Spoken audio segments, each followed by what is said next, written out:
listening to the Creativity, Thinking, and Education podcast with your host, Patricia Rose Upsack. Today we will be talking again to the remarkable John Kremer. This interview is the second half of last week's interview. John Kremer is the author of 1001 Ways to Market Your Books. His background is in teaching, publishing, marketing, and he is packed full of tips for all of us and absolutely amazing. And let's get back to this interview because it's really interesting. And he will tell you all about more things than you can imagine about marketing. Okay, so we're back with John Kremer. We had some technical difficulties, but he is back again. You know, you are the second person that I've interviewed from New Mexico. Have you ever heard of Michael J. Gleb, I think his name is? Gelb? G-E-L-B. How would you pronounce that? No, I don't think so. Well, he's the one that wrote the whole series on how to think like Leonardo da Vinci, and he lives in Santa Fe. Oh, and okay. He was fascinating. I mean, and his focus was on thinking, you know, and how to think like Leonardo. And he went through and he told us all about the whole process. And he also was a juggler that got to perform as the opening act for the Rolling Stones several places. So now we have a lot of great writers and artists in Taos and Santa Fe area. Well, it's a kind of place that actually promotes creativity and passion and energy. You know, it's beautiful there. You've got a lot of artists. You know, the art's amazing. Yeah. So have you done anything interesting and strange like the juggling? Because I think that makes people realize that you're more human. I did nude modeling at one time. Yeah, I don't think we want to hear about nude modeling. Although I do remember something about you. You came from that town. What was it? Fairfield, Iowa? The town that was like famous for TM, didn't you? Or you had something to do with that town? Yes, I actually moved there when the university moved there because I was teaching at the university at the time. Okay, what's the name of the town? Fairfield, Iowa. Right. I lived there for about 20 years before we moved here.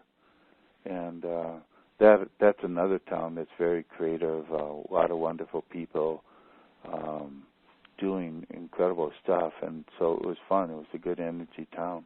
Uh-huh. And when you said you were teaching in a university, how did, because I really didn't understand all of that. I hope this is okay to kind of go in that direction, but how did the meditation and doing TM affect the population in terms of the college university area? That you could tell. When we first moved there, Fairfield, Iowa was basically an Iowa farming town. Okay. And when we moved there, you know, the university really started to create much more of a cultural impact, and it still does. After we moved out, you know, just a couple years after we moved away, they got a whole big art center there and so on. Uh-huh. And, you know, so they have a Friday night art walk now and things like that. So it's become a much more creative town. Uh-huh. And it's impacted, you know, everything there now. So it's well known now, you know, as one of the creative centers in Iowa. So. Right. Well, and it's, but it's also known for meditation, right? Yes. Yeah. You know, that's what the university was all about, was teaching TM and creativity, because the whole strategy behind meditation is that it improves your creativity, it expands your mind. Uh-huh. Okay.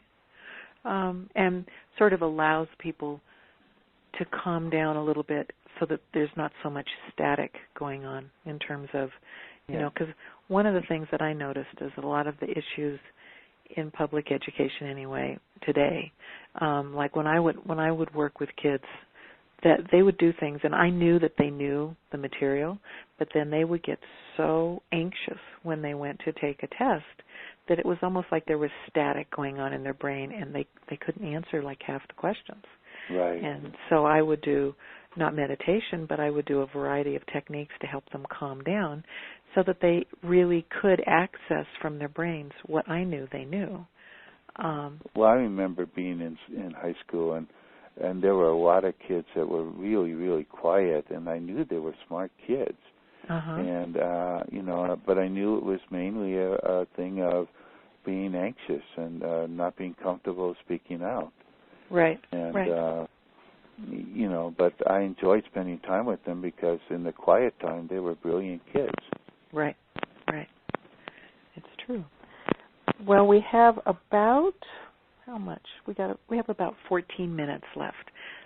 You can talk about anything you would like to talk about. What is, I mean, knowing you have a variety of projects, cooking. So what can we expect from John Kremer over the next, 3 years?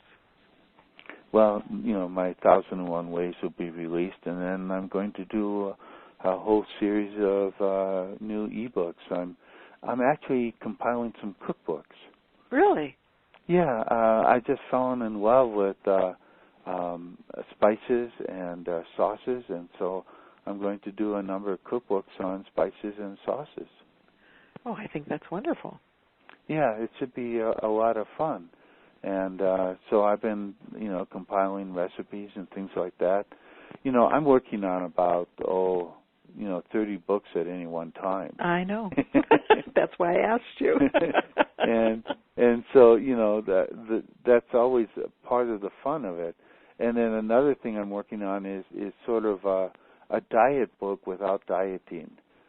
Simple little changes that you can make that all have an impact on weight loss. Oh, that sounds good. Simple things like eating with colorful plates, can make a difference because you don't have to have as much food on the plate and you still feel more satisfied. Huh, that's interesting. Okay. So anyway, and those things are kind of fun. And, the thing is that whenever you live in a beautiful place, you get distracted by the beautiful place.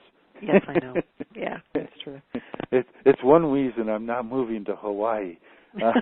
Well, I live in the Rockies in the mountains above Boulder, and from my living room I can see the Continental Divide. So it's beautiful. But it's also inspiring, and it's on 5 acres, so it's quiet most of the time, except for all my family's bouncing around right now, so it's not quiet. But that's okay because I love all of them, and it's fun to have them here. So. Well, and it's fine here. We have, we're on 2.5 acres up on the side of the mountain, so we're in the trees. We're about a quarter mile from even any road, and the road that we have is a dirt road. Basically, it almost washed away a couple of days ago when it was raining. Oh, wow. Yeah, it's my driveway. I had to have a lot of dirt brought in because I wasn't impacted by the flood a couple of years ago because I live on top of a mountain. But the water, it rained so hard up here that literally it washed out my driveway. And my driveway went down to the dirt road down at the bottom. Because I have a real long driveway, and it just washed it out. I mean, it was really, I bet I was very, very lucky because nothing else happened to me because all the water was down below me. But it was right. And I remember that flood because we had some people end up staying here because of the flooding that they had. I think it was in Estes Park. Right, right. Well, as the crow flies, my house is about 8 minutes from Estes Park, but as the road flies, it's about 35 minutes. But it's not, I'm close, so it's fun. Yeah, we talk about that. There's a D.H. Lawrence used to have a ranch up here, and it's now owned by the University of New Mexico. As the crow flies, it's probably 2 miles from us. But as you drive it, it's about 40 miles. Right, right. It's true. Well, it's interesting because I love New Mexico, and you live in a really interesting area with, there's actually lots of celebrities in Taos, too. Doesn't, what's her name? Julia Roberts live there. Part-time, yeah. I've actually seen her in some of the restaurants. And she's actually shorter than, she looks in the movies, but of course she was, her first major movie was with Richard Gere, and he's actually short. He is short. I think she looked tall. I think he's like 5'5", 5'6", something like that. Yeah. And, and, we have a lot of good writers here and so on. Who was it I was just thinking about? Natalie Goldman or something? Oh, right. I love her. She's wonderful. She's giving a talk in a week or two somewhere in town, and I just saw that. And so it's a great community. In terms of creativity, it's one of the key things is, having a community where people are creative and are doing things. It really helps you in your own creativity if you associate with people who are creative. Well, it creates an environment that says this is possible. It's not, it's so funny because so many people think that, writing a book, you can't, that's so hard. Well, if you tried to sit down and write the whole thing all at once, it would be hard, but I don't know that it's that hard if you just did a little bit of it every day. Yeah, and that's the key to writing a book. It's just doing something every day. In fact, I've been putting off rewriting 1,001 Ways because, it's a big book. It is a big book. Earlier this spring, I told my wife, well, I'm going to set aside one day a week where all I do, you can ask me for anything. Nobody's calling me. I'm not answering the phone. And so I committed one day a week to start rewriting the book. And now I'm down to, one last chapter. It's a big chapter. It's a major one. Right. It's the one on internet marketing. So, I'm still some ways away from it because, that's going to be probably, most people, it would be an entire book on its own. Right. Because it's going to be probably 150 to 200 pages of the book. Right. Well, and I can't wait. But, doing it one day a week, I finally, got most of it done. Oh, and it was wonderful. just a matter of making that commitment. And then just sitting down and starting to do it, and that's what I did. And, it's interesting. Rewriting a book is often harder than writing a book. I don't know if you've ever had to rewrite a book or do a new edition. But it is harder because you hate to get rid of the old stuff even though you need to. Yeah, and it takes almost as long to write it. Or, if you're really trying to reformat it or reconceptualize it, that is like major work. It's almost better to write a new book. Right. Because it does take time. So, if your listeners are listening and saying, well, he's just rewriting a book, that's easy. Oh, yeah, no, it's not. Especially this book. It's, because one of the things, it's like the Bible of marketing. As far as I'm concerned, it's, everything that I needed, years ago when I started. I remember Marilyn Ross from Span saying, first thing you need to do is get this book and sign up for his newsletters. And I have and I still have them. I have a whole folder full of, they would come in the mail. They were yes, I loved those. They were packed full of so much information, and now you do them in the email version, but still, which is actually probably a lot smarter for you, but it's, but I remember really every one of them was packed with so much information right in one spot, and your book is just amazing, so I can't wait to see the new edition. It's just so exciting. And, that's the real, and for me, just rereading the book, because, how many authors read their own books, It's true. And I'm rereading it and I'm going, boy, is that a good idea? Right. Because I forget it. Right. And I'm going, wow, that was great too, and what an incredible story, and things like that, And, right. And so it's been fun to, redo it and revisit it because there's so much of the content that, I couldn't throw away. there was other things I had to throw away because the opportunity no longer existed in a form.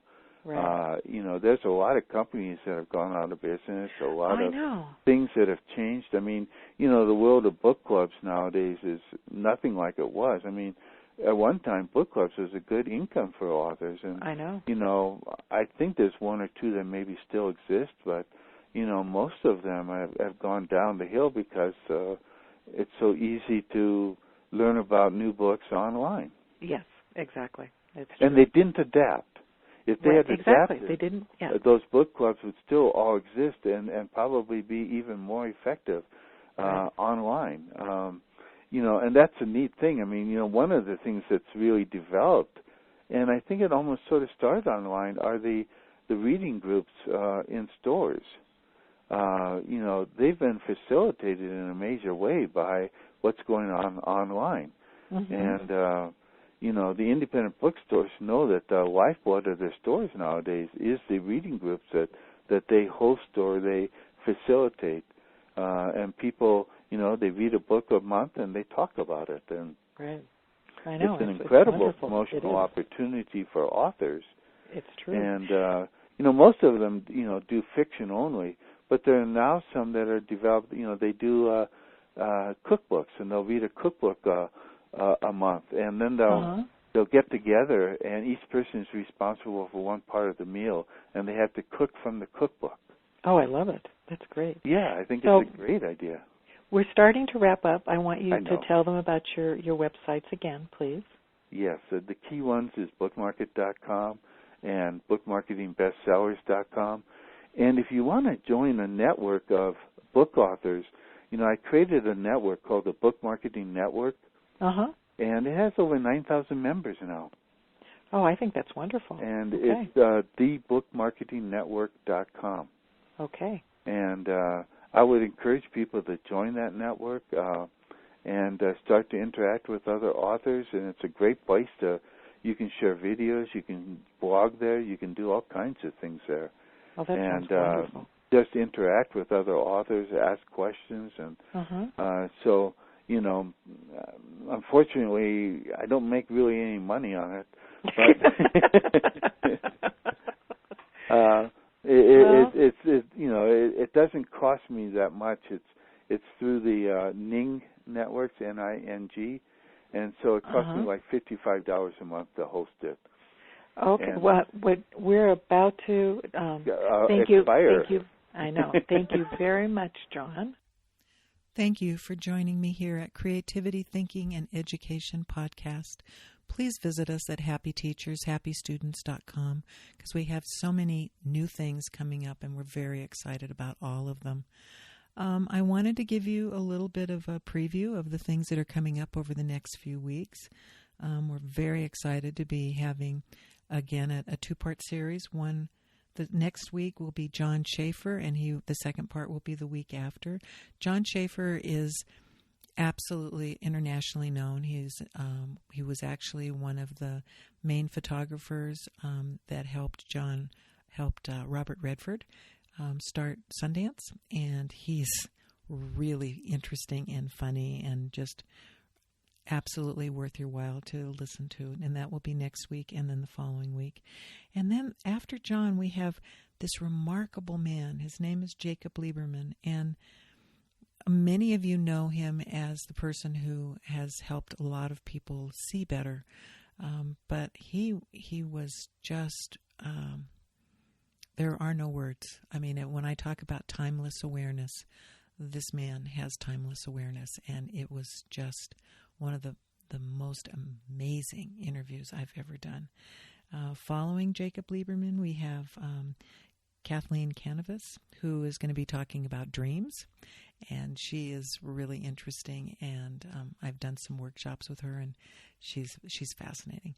And after Kathleen Canavas, we have Dr. Polly Palmer, who is going to be really speaking to education from a perspective that comes from somebody who's been involved with education for over 40 years, and she's funny and she's bright and witty and really, really interesting, and I think all of us are going to have a very, very good time. So thank you very, very much again for joining us. If you find value in this podcast and the message that we are trying to spread, then please push the subscribe button and give my show a review, hopefully a good one. I am so excited to be able to share the timeless awareness of all the guests, and we have so many interesting people coming up.